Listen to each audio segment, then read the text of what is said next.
ఈరోజు మనం యోగా ద్వారా ఇన్నర్ స్ట్రాంగ్నెస్, అంతర్గత బలం, అంతర్గత శక్తి ఏ విధంగా పెంచుకోవచ్చో తెలుసుకుందాం. రెండు ముద్రలు చెప్తాను. ఒకటి నాగముద్ర, అది ఏ విధంగా చేస్తారో చూద్దాం. లెఫ్ట్ని ఇది ఇలా నొక్కాలన్నమాట. ఇలా నొక్కి ఇలా స్ట్రైట్గా పెట్టుకోవాలి.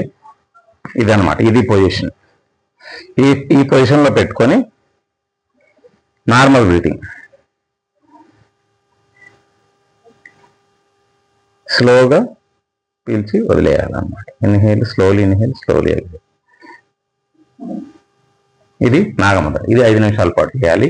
ఇంకొకటి పృథ్వీ ముద్ర, అది ఏ విధంగా చేస్తారో చూద్దాం.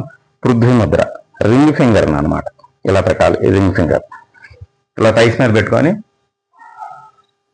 ప్రశాంతంగా స్లోగా బాడీ మొత్తం పీల్చాలి. ఈ విధంగా ఈ ముద్రని 5 నిమిషాల పాటు చేయాలి.